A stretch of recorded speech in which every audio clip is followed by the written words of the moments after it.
So Vanguard's coming out in a little over a month, and that means that Cold War's life cycle is pretty much done. And it seems that the overall opinion of Cold War was that it wasn't a horrible game, but it was just mediocre. It was lacking something. So I want to look at a couple things that I think Vanguard can really learn from Cold War. Now, I'm going to split this up into a couple separate categories, and those are going to be maps, content, game modes, matchmaking, the game's involvement with Warzone, and gameplay. I have to try 12v12 Nuketown. I don't understand it. I don't know why, but I'm going to do it. All right, so starting off with maps. Honestly, Cold War's maps weren't that bad. I think the design philosophy was a lot better than what it was in Modern Warfare. The original maps in the game were solid for the most part. There were some stinkers, you know, like Armada Strike was just butthole. The issue with Cold War's maps weren't that they were bad. It's just there weren't enough original maps. Just so many remakes, and they weren't really original either.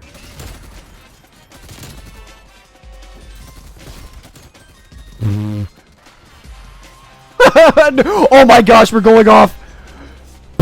Honestly, Vanguard should look at what Cold War did with its maps and kind of take a similar approach to it, because I think Cold War did good. So moving on to content. Honestly, Cold War's content is what killed the game the most for me. There just wasn't enough of it. This game launched with 8 6v6 maps. And I'm pretty sure for like the first couple months, we got like 2 original maps and the rest were just remakes. And that just made the game boring so fast. Dude, there's no way we didn't get play, right? There's no way. What can I say? I'm just a god. It seems like Vanguard's learned from that anyways, because we're going to get 14 6v6 maps at launch, which is just so good. And I know the common thing is like, well, just because there's a lot of maps doesn't mean there's going to be good maps, and that's true, but there's a better chance at having more good maps if there's more maps to choose from. There also just wasn't that much earnable content in Cold War. I mean, we had a mastery camo challenge like in every year, but that was kind of it for the most part. I mean, yeah, calling cards, but that's just expected at this point. I don't understand why Cold War never added its own version of Obsidian. There just wasn't much to do in the game. Almost all of the content was just put right into the store for like $24 bundles, and that was it. I mean, there has to be close to like 350 buyable cosmetics in the store, right? I mean, at what point is it just too much? Like, all of the content was just Battle Pass content and in the store, and that was just it. There weren't really any fun holiday events like we saw in MWR, and I never understood why that was a thing. Like, Days of Summer was so much fun in MWR. Just a bunch of fun things to do, cool things to earn, special camos. But there was like special camos you could earn from playing in all the Days of Summer's maps. You know, stuff like that. What happened to that? I think the biggest thing Vanguard needs to do is just bring back creative content ideas, you know? If I have to look at the same store for a 3rd year in a row, I think I'm gonna lose it. One thing Cold War did do good was giving us a ton of guns throughout the year. Putting guns in the Battle Pass isn't that bad, honestly, and then giving you challenges to unlock those guns is also pretty nice. That was possibly one of the most fun games of Call of Duty I've played in a very, very long time. And it's even more crazy that it's Cold War. Am I ever going to load, or am I just going to sit and look at the screen for the next 20 minutes? Your game works great, Activision. And another thing about the Battle Pass is I feel like they should move in the same direction that Halo is. Like, if you buy it, it's yours forever, so it doesn't create this ridiculous artificial rush to finish it. And real quick, what is that? Activision, what is that? Do you think that makes me want to spend $24? Ooh,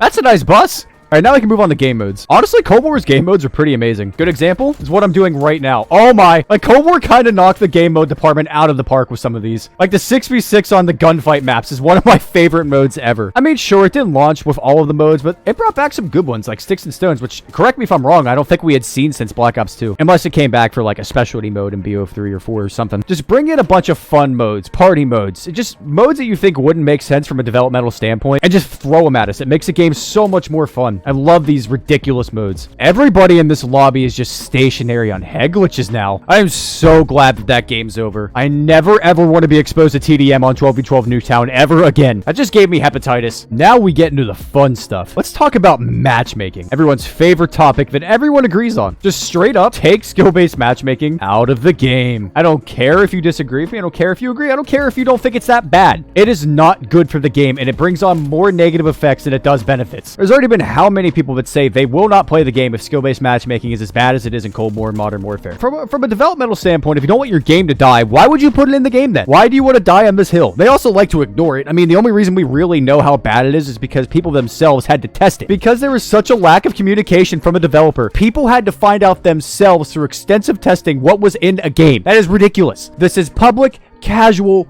lobbies. You really shouldn't kind of rank someone based off their gameplay in a casual mode. You know what mode exists for that? Ranked. Coming from my perspective, I'm a pretty sweaty player. I like to get down and dirty and drop shot and stam and slide. Of course, yeah. One thing that really sucks is seeing your lobbies change based on your performance of your last few games. If you have a good game, you can nearly guarantee that you are going to get bent over in your next game. And that's just really not that fun. And of course, like, you just don't want to play people with the same skill level of you. It's like, no, I just rematch based off my connection in a public lobby. If people are gonna quit if they have to play against better players, it's like, they can leave games. Like, oh, I know, I can leave games too. But the fact of the matter is that, like, all of us had to get destroyed in Call of Duty when we first started out. When I made the transition from Halo over to Black Ops 1 when I was 11, I got stomped. And I did that for a couple months until I started getting a little bit better. It's just a fun fact of life that when you start something new, you're not going to be good at it right away. It's really just an excuse to keep players around longer so they buy more things. I mean, honestly, I hate to be that guy. You notice how, like, the skill-based matchmaking stuff started when they took away the season's pass? I'm just saying. Forget about, like, the whole you don't want to play against better players. People now cheat just belligerently and smurf lobbies on stream just to get into better and easy lobbies that aren't just ridiculously sweaty. It encourages reverse boosting and using lower accounts. It is